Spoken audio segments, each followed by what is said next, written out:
Bah, Sciences Po, ça a apporté énormément. Quand je suis entré en Sciences Po, j'étais un gamin encore, qui connaissait, qui avait pas beaucoup. Je vais pas dire que j'ai l'expérience de vie maintenant, mais en tout cas à l'époque j'avais encore beaucoup moins. Je connaissais une chose, c'était mon petit quartier, mes petits potes, ma petite famille. Et j'étais jamais vraiment sorti de ce cadre-là. Et ce que m'a permis Sciences Po, c'est de m'ouvrir, mais totalement. M'ouvrir d'abord au niveau social, être avec des gens avec qui j'avais pas l'habitude de fréquenter, m'ouvrir au niveau culturel. Enfin, tu vois, entre les voyages, je te parlais de Colombie, je te parlais des États-Unis, je te parle, tu vois, je te parle de Londres. En termes d'ouverture, même de relativiser un peu toi, ton propre point de vue, ton propre référentiel. Ça, c'était important. Où j'ai pu mettre je sais pas, en relief, un peu comparer moi ce que j'avais toujours vécu, que j'ai considéré comme un absolu parce que c'est ce que j'avais toujours vécu. Et ensuite, ce que j'ai vécu par la suite, où je me suis rendu compte que chacun avait sa petite bulle. Et l'avantage de Sciences Po, c'est que tu éclates la bulle, forcément. Surtout quand tu viens forcément d'un milieu modeste. Parce que toute ta vie, tu as vécu dans un milieu modeste et d'un coup, on te lance dans la grande cour. Et pour moi, c'est vraiment cette ouverture-là, ouverture culturelle qui était importante, au social et culturel qui était ultra importante. Et j'ai fait des très belles rencontres, évidemment, des potes pour la vie. Après, si je parle de Sciences Po sans parler des cours, c'est problématique. Donc, je vais aussi parler des cours. Ouais. Il y a eu aussi des profs qui étaient ultra inspirants. Tu as des profs qui sont alors que c'est des références dans leur domaine, ils sont accessibles. Et puis, au début, c'est un peu intimidant. Tu dis, ah oui, je connais ce prof-là, il passe à la télé, je le vois. Et après, quand tu vas leur parler, pas de problème. Et donc, ouais, à la fois donc, sur les cours, des choses qui m'ont passionné. J'ai aimé faire tous ces exposés-là devant des profs que tu respectes, avec des élèves avec lesquels tu t'entends ultra bien. Donc les cours et évidemment l'ouverture, ça reste pour moi la principale, ce que je retiens le plus de Sciences Po, c'est ça, cette ouverture sociale et culturelle. Trop stylé. Et d'ailleurs, petite astuce, Ouais, si t'as, ouais, c'est dis-moi. quoi ta méthode, ou est-ce que tu l'as appris peut-être à Sciences Po, j'en sais rien, mais c'est quoi ta méthode pour retenir tout ce que tu apprends? Tu parles de religion, de politique, du monde arabe, de trucs de machin. Quand tu lis un article ou quand tu regardes une vidéo, comment tu fais pour mémoriser? Est-ce que c'est pas d'effort ou est-ce que tu as des Non, méthodes? c'est jamais pas d'effort. Une des choses, c'est savoir noter. C'est-à-dire savoir prendre en note, il faut surtout pas que ça soit exhaustif, il faut pas tout prendre en note parce que sinon tu t'y perds. Les choses fondamentales, il faut avoir soit un carnet, soit quelque chose un peu être organisé. Dès que tu vois quelque chose, par exemple une citation intéressante, je sais pas, une date intéressante, je vais la noter dans un cahier ou dans mon carnet ou même parfois j'ai un drive. Et sauf qu'il faut le truc le plus important, c'est revenir assez souvent. C'est-à-dire relire ses notes. Et pas forcément pour des questions de cours, de révision, d'examen, mais juste comme ça. Et donc, au bout d'un moment, quand tu relis, ne serait-ce qu'imagine que tu relis 6 fois cette note-là pendant une année. Franchement, à la fin, tu t'en rappelles. Et plus ça avance, et plus tu vas continuer à relire ces notes-là. Il faut pas hésiter à relire même des livres que tu as lus qui t'ont marqué. En fait, moi, c'est la relecture qui fait que c'est important. Et la relecture, elle doit se faire sur des notes qui sont très très synthétiques. Parce que tu vas pas relire tout ce que tu as lu, c'est impossible. Donc c'est pour ça, dès que je voyais des choses intéressantes, je les surlignais, je les notais. Et je les relis assez souvent. Et j'arrive à les mobiliser. C'est ça l'avantage, c'est que tu peux les mobiliser dans des situations très différentes. Que ce soit en examen, je sais pas, un article que tu as lu sur la situation géopolitique, tu peux le ressortir sur un examen même d'économie ou dans une conversation. Ça, c'est quelque chose d'important. Savoir s'exercer à mobiliser ces choses-là, ces connaissances. Parce que quand tu les extériorises, que ce soit dans un examen ou dans une conversation, en fait, tu continues à apprendre. Ça s'inscrit encore plus parce que tu te dis, ah ouais, celle-là, je l'ai ressortie plusieurs fois. Celle-là, plus tu ressors des références de manière fréquente, plus elles vont rester là à long terme. Donc ouais, ce serait la petite astuce, mais évidemment, c'est compliqué de tout retenir, hein. Forcément, il faut faire des concessions, tu peux pas tout retenir. Donc il faut aller faut aller vers l'essentiel, le plus important. Ouais. Mhm. Toi, tu as des astuces ou pas? Parce que. J'allais te dire que ouais, c'était très bien le fait d'avoir des notes et d'y revenir, mais j'y reviens pas trop souvent. Et là, Ok. ces derniers temps, Ouais. j'ai pas mal de trajets à pied où je fais Ok. rien. Du coup, je parle à ChatGPT et je lui Hmm. dis bon, bah vas-y, en anglais, comme ça je Ok. m'exerce aussi pour travailler parce que c'est pas encore le top. Et je dis bah vas-y, viens, on va parler de Nelson Mandela ou je sais pas quoi. Et donc là, elle m'en parle parce que j'ai choisi que c'était une fille, voilà. Et ensuite, je restitue et elle me corrige sur les fautes. Du coup, je fais un peu d'une pierre trois coups. Je savais Je même. fais et l'anglais et tout. Tu discutes avec Ouais. ChatGPT. Ah Et ouais. je lui dis genre tous les 10 minutes, tu me corriges. Et puis quand elle me corrige, elle reformule. Attends, Et son comme ça, astuce, elle est bien mieux que la mienne. Ça me. Non, mais c'est trop bien ce que tu dis parce que j'ai eu un Moi, c'est gros une gap. astuce de grand-mère, là. Mon truc, là, tu me sors un truc de. Excuse-moi, là, je me sens trop. Non. Écoute, on s'adapte. Vas-y, et du coup? Et ouais, en gros, j'ai ressenti un gros gap entre la prépa et l'école de commerce. J'ai Ouais. l'impression d'avoir tout oublié. Et là, Hmm. aujourd'hui, tu vois, j'ai fait une Ibokan-Can, donc Ouais, les lettres, forcément, c'est t'as hyper dû. intéressant. Ouais, J'avais une mémoire de malade, ouais. mais je sens qu'il y a eu un gros décalage. C'est pour ça que je Hmm. me suis dit, ces derniers temps, genre, mais comment je vais faire pour tout me remémoriser? J'ai envie, tu vois, parce que c'est très riche. Et comme tu dis, plus tu te les répètes, ces connaissances, plus elles sont Ouais. dans ton ADN, et Ouais. plus tu fais des ponts, plus tu langues, Exactement. plus tu comprends le monde dans lequel tu habites. Ouais. Et ça, j'ai jamais envie de le perdre. Mais du Donc, coup, et comment t'as réussi à faire le rattrapage après l'école de co pour revenir à ta mémoire ah bah, il d'antan? est pas encore rattrapé. Ah ouais? Ouais. Mais c'est le chat GPT donc qui t'aide là à faire ça? Ça, et puis après, par exemple, pour créer des briefs, tu vois, j'ai recommencé à lire pas mal de Hmm. supports, de thèses, de rapports et tout sur Ok. l'orientation. Et il y a du boulot, Ok. il y a des Ok. chiffres catastrophiques. Mais Ouais, j'aime ouais, bien c'est ce vrai. côté littérature et ouais, essayer de répondre à Tu des sais, problèmes. je vais vraiment reprendre ton. J'avais oublié. C'est vrai que je savais que ChatGPT, tu pouvais discuter avec lui et tout, mais je savais même pas que. Ouais, ce que je vais faire. En plus, moi, j'aime bien. Moi, quand je marche et tout dans le métro, j'ai toujours mon petit podcast, Mhm. soit sur l'actu, soit sur la géopolitique, soit sur des trucs beaucoup sur du foot des fois. Et donc, je suis un gars des podcasts. Donc là, je vais changer les podcasts et je vais me transformer en ChatGPT. Ça va être. Ah On non, va faire vas-y. l'expérience. Tu vas voir, tu vas trop kiffer. Ok. Et qu'est-ce que je voulais dire? Ah oui, voilà aussi, petite question que Ouais, je me dis-moi. posais. Pour faire tous ces échanges à l'étranger, tu dis à Paris, ça demande des frais de Ouais. l'investissement. Comment est-ce que tu t'es débrouillé, toi, pour payer tout ça? Alors l'avantage, c'est à Sciences Po, c'est gratuit pour les boursiers. Ok, Et il y a même un, il te rajoute une bourse qui est équivalente à 75% de ta bourse, d'accord. du Crous. Donc ça s'additionne. Ça s'additionne. Donc pour le coup, ça qui est bien, c'est qu'ils m'ont mis dans les meilleures conditions pour pas me soucier de l'argent. Donc c'est pour ça que j'admire Sciences Po par rapport à forcément à d'autres écoles, c'est qu'en termes d'égalité des chances, en tout cas, ils donnent les accès financiers, même en termes de logement, ils facilitent. Quand je suis arrivé dans le sud, ils m'ont directement proposé un logement, enfin leur résidence universitaire. Donc de ce point de vue-là, Sciences Po, franchement, ils sont au top. Ouais, ils se J'ai rendent pas eu. compte qu'il y a d'autres Ouais. problématiques et c'est pas Ouais. juste la candidature, la galère, quoi. Exactement. Ouais, ils te mettent dans un environnement et ils t'accompagnent. Ça, c'est franchement quelque chose sur lequel je remercie Sciences Po, c'est ça. J'ai eu de la chance de jamais être trop soucieux de ah mais comment je vais gérer ce logement-là. Et heureusement, parce que tu imagines à 18 ans, tu sors de chez tes parents, déjà tu te dis je vais aller à 1000 kilomètres de chez mes parents, je vais être dans un environnement que je connais pas du tout, comment je vais apprivoiser les cours. Si en plus tu dois faire attention, mais où est-ce que je vais trouver le logement, comment je vais m'acheter à manger, etc. Heureusement que Sciences Po te met dans de bonnes conditions. Donc vu que moi j'étais boursier, j'ai jamais eu heureusement j'ai pas trop eu ces problèmes-là. Grâce à Sciences Po. Et quand t'es parti à l'étranger, vu que les États-Unis c'est peut-être un peu plus cher, Ouais. le coût de la vie, je sais pas, Et en, l'université, comment. ouais. Et en plus, aux États-Unis, pour y aller, ils te demandaient, je crois, d'envoyer une preuve en compte en banque où il fallait au moins 10 000 € dans ton compte en banque pour Ah eux. ouais, Je crois que c'était pour faire son visa ou je me rappelle plus. Bref, à un moment donné, je sais qu'il fallait que j'envoie mon. Je sais plus si c'était à l'école ou aux autorités. Et donc, ce que j'ai fait, j'ai fait un petit emprunt pour pouvoir pas trop me mettre de pression. Et franchement, ça allait. J'avais aussi ouais, une bourse d'échange qui est donnée par l'État, qui m'a un peu facilité les choses. Mais ouais, j'ai quand même dû faire un emprunt. Et le coût de la vie là-bas est ultra cher. Ça n'a rien à voir avec Paris. Hein. Ah ouais, c'est Là-bas. encore plus cher parce Ouais, que bien pour sûr. moi, qui vient du sud, Paris c'est déjà méga Non, cher. non, c'est plus cher. C'est beaucoup plus cher. Oh Ouais, l'enfer. ouais. En fait, surtout le logement. Sur les courses, c'est bizarre parce qu'en fait, tu as du cheap qui est vraiment pas cher, mais c'est pas de la qualité. Et quand tu veux un peu de qualité, mais rien de fou, juste. En fait, ils ont pas de gamme moyenne. Ils ont soit du cheap, soit ils ont vraiment des gros magasins bien luxueux. Donc ouais, en gros, pour résumer, il y a toujours des solutions. Ouais, T'as la bourse, t'as des bourses pour les échanges. ouais. Sciences Po t'a bien aidé Ouais. et t'a soutenu. Ouais, Et il y du a coup, toujours ouais, des solutions. Et encore, moi, ça se trouve, j'ai pas creusé.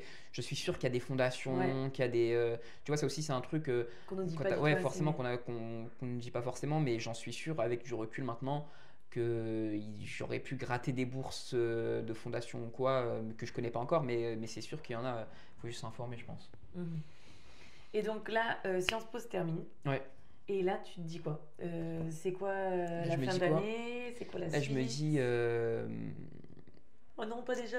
Déjà, déjà, je fais un stage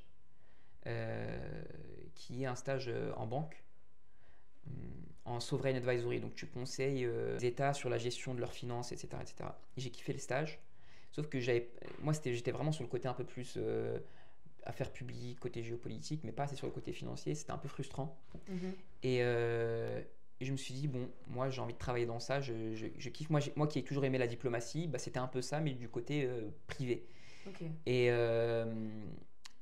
et c'est là où je me dis, bon, pour avoir les compétences, pourquoi pas faire soit un autre master en finance, soit un master en école de co. Donc là, je commence à envisager ces pistes-là. Toi, tu avais déjà ton master. Ouais. Et tu te dis, bon, je vais pousser Exactement. encore 2-3 ans. Ouais, c'est ça, c'est ce que je me. Enfin, ouais, voilà, 2 ans potentiellement. Et ouais, du coup, je me dis, bon, bah, je vais candidater pour les écoles de commerce. Et puis, on verra ce que ça donne. Hein. Et le but, c'était de pouvoir à la fois accumuler un peu d'expérience, d'expérience dans ce domaine-là, mais aussi avoir. Parce qu'en termes de cours, en termes de compétences pures, il fallait aussi que je m'améliore, parce que je n'avais pas de compétences en finance, je sais pas, en connaissance de marché financier, etc. Je m'y connais pas. Donc c'est à ce moment-là que j'ai pris la décision d'aller en école de co. Ouais. Ok. Donc là, ta rentrée, c'est. C'est là, en septembre, ouais. Ok, Ouais, pour ouais. 2 ans. En août, en fait. Je dis en septembre, mais vers la quinzaine d'août déjà la rentrée. Et du coup, je vais sur le campus directement d'HEC à Jouan-Josas. Et loin de Paris, non? Ouais, c'est à côté de Versailles et c'est pas très très très bien desservi en transport, donc vaut mieux habiter pas trop loin. Donc là, ça va être un peu comme la bulle que tu as vécue Un peu, en ouais. Californie. Ça serait un peu ça. Là-bas. Ouais, ça serait un peu ça. Ouais, c'est ça. Au niveau logement, ça va être pareil. Au niveau logement, bon, HEC, ne regardez pas s'il vous plaît. Non, mais c'est un peu plus cher effectivement que ce que j'avais jusque-là, mais bon, on s'y fait et puis je pense que ça vaut le coup quand même. Parce qu'il y a effectivement, ce qui est assez rare en France, il y a cet esprit-là de campus. Il n'y a pas beaucoup d'écoles comme ça en France qui vont vraiment offrent, tu vois, un campus en bonne et due forme. Donc ouais, je vais essayer de vivre la vie de campus au moins la première année et puis on verra ce que ça donne. Ouais, ce qu'il faut se dire aussi, c'est que dans la vie de campus, bah là, tu vas construire ton réseau de demain. Quoi. Ouais, Et tous tes potes, bah, ils vont avoir des méga jobs qui vont pouvoir t'aider, te faire avancer sur des sujets. c'est vrai. Et c'est ce qu'on développe aussi, de toute façon, en école de commerce, c'est souvent Ouais. pour ça. Je Ouais, sais c'est pas vrai, si c'est vrai. une vraie raison, mais c'est pour Non, ça que si, c'est si, aussi si, là. ça, il faut C'est l'assumer aussi. le réseau, quoi. Ouais, ouais, c'est le réseau. Et pour le coup, moi, quand je suis arrivé à Sciences Po, j'avais vraiment pas du tout ça en tête. J'étais encore un bisounours. Mais là, effectivement, tu te rends compte que tu vas faire des rencontres, justement, qui sont clés pour ton quotidien, mais aussi pour ton avenir, pour ton futur proche. Il y aura un petit réseau d'intersolidarité, j'imagine, qui va s'organiser où toi tu vas aider tes potes vont t'aider. Donc, ouais, c'est ça l'idée, c'est d'aller rencontrer le maximum de gens et de se faire la vie de campus et de s'intégrer. Et de jamais arrêter d'apprendre. Jamais d'arrêter d'apprendre. Non, c'est vrai, c'est vrai. C'est au centre. D'ailleurs, c'est ça qui va me. J'ai vu le programme des cours qui avait rien à voir avec ce que j'ai fait. J'ai vu droit des sociétés, comptabilité. Je fais ah ouais, faudra que je me relance dans un truc totalement nouveau, mais ça me fait plaisir. En fait, ça fait plusieurs années que je suis un peu dans mon confort, dans ma zone de confort où je spécialise des choses, je creuse des sujets qui m'intéressent, qui me passionnent, mais que je connais déjà. Là, ça va être des sujets que je connais pas du tout, mais je trouve que c'est important déjà à 2 points de vue. D'abord, le premier point de vue, c'est ça va être important pour moi parce que je pourrais le remobiliser toute ma vie de manière opérationnelle. C'est des choses où, par exemple, si tu veux être entrepreneur, si tu veux gérer une société, même pour personnellement, tu veux gérer tes comptes, c'est important de maîtriser ça, ces techniques-là. Et donc, je me dis, c'est un peu moins théorique, un peu moins bisounours peut-être, mais en tout cas, de manière pragmatique, ça va me servir toute ma vie. J'aurais pas besoin d'externaliser à chaque fois tout ça. Deuxième chose, ça va aussi m'apprendre à réapprendre de A à Z. Là, j'aurai l'impression de revenir limite à la fin du lycée où je vais devoir me remettre à zéro et ça fait un peu peur, mais c'est aussi, en vrai, c'est quelque chose qui me donne envie d'y aller, quoi.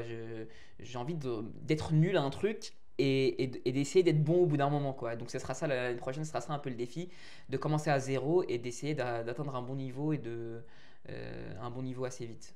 En fait, ça, c'est le paradis des curieux qui sont un peu Ouais, réseaux, qui exactement. partent de zéro. Tu vois, tu vois ce que je disais, moi qui aime toucher à tout, là il y a des choses qui sont encore très très loin de normalement ma zone et là que je vais devoir accrocher. Donc ouais, c'est ce qui m'intéresse et ouais, ça me comble en tant que curieux absolu. Ouais, je suis totalement comblé. Ouais. Bah, trop bien. Et maintenant, peut-être pour parler rapidement de la partie pro, donc tu Ouais. as déjà évoqué les stages que tu avais fait. Déjà, c'était quoi la différence entre le public et le privé? Est-ce que... Je pense que le public est plus feutré, dans le sens où, si, en tout cas dans le milieu dans lequel j'étais, à l'Assemblée nationale, même au conseil départemental, il y avait vraiment une hiérarchie qui était, enfin, même dans le privé, mais encore plus dans le public, parce que tu as des gens qui sont, soit qui ont le statut de ceux qui ont passé les concours, les ENA, etc. Tu as les contractuels, tu as ceux qui ont passé des concours de catégorie en dessous, parce que les concours de la haute fonction publique, il y a plusieurs catégories. Tu as A, B, C, D, donc l'ENA, etc., c'est des A+. Et tu peux pas aller à n'importe quel poste si tu as fait un concours de catégorie B, et ça se voyait un peu. Euh, donc ouais, c'était plus feutré, Cloisonné plus ou... cloisonné, et tu étais là, tu pouvais pas faire ce que tu voulais, dans tous les cas, il fallait que tu passes un concours. Donc c'est pas juste en réseautant que tu vas faire ton truc. Alors que dans le privé, c'est très différent. Genre, il n'y a pas de plafond, t'as l'impression. Il y a une hiérarchie qui est claire aussi, hein. Moi, quand j'étais en banque, il y avait une hiérarchie. Mais ouais, du coup, par contre, la différence, c'est que là, t'es pas bloqué par des questions de diplôme. Une fois que t'es rentré, t'es plus bloqué par des questions de concours, de diplôme, de CV. Une fois que t'es rentré, t'as toutes tes chances. Il faut enfin, prouver, réseauter, trouver les informations, etc. etc. Donc c'est assez différent. Alors qu'il y a moins de marge de manœuvre dans le public. Dans le public, t'es là, tu fais ton travail et t'es vite cloisonné, quoi. Donc je pense que c'est la principale différence. C'est cette flexibilité, cette légèreté, on va dire, que propose le privé, qu'il n'y a pas dans le public. Par contre, l'avantage du public, c'est que tu es plus tranquille. Je sais pas, par exemple, tu te retrouves à un poste, t'as pas un gars qui veut prendre ton poste, un petit jeune loup qui veut prendre ton poste, tu vois. Alors que dans le privé, il faut toujours être sur ses gardes. Et c'est ça, tu vois un peu la différence. Parfois, ça peut conduire à des environnements un peu concurrentiel, pour rester poli, mais limite voilà, compétitif, voire un peu, avec un peu de rivalité. Alors que dans le public, non, chacun a sa place, chacun est là pour faire son boulot, et donc il y a moins ce rapport-là au poste, à la compétition, à la concurrence. Donc c'est voilà, il y a plus de légèreté dans le privé, mais derrière, il faut assumer parce que tout peut bouger très vite. Mhm. Et comment t'es passé de l'un à l'autre? Parce que c'est quand même deux domaines différents, c'est deux entités différentes. Ouais. Souvent, on galère justement au début de sa carrière à trouver des stages. Comment est-ce que tu t'es pris pour le deuxième? Le deuxième, comment je me suis Quand tu l'as trouvé justifié pour postuler, tu veux dire ou... Ouais. Ouais. Enfin, je veux dire le deuxième, celui de finance, Ouais. en venant du public. Ouais, en fait, c'était pas si contradictoire parce que c'était la partie de la finance qui était le plus proche du public, dans le sens où c'était lié à la question de dette des États. Donc c'est vraiment très géopolitique, mais côté financier. Donc c'est le seul pont qui me faisait, quand tu as déjà fait ça avant, c'est le seul pont qui m'a raccroché au monde de la finance en fait. Et derrière, bah, nous, notre quotidien, on était avec des organisations publiques, que ce soit des États directement, que ce soit avec des organisations internationales comme le FMI, la Banque mondiale.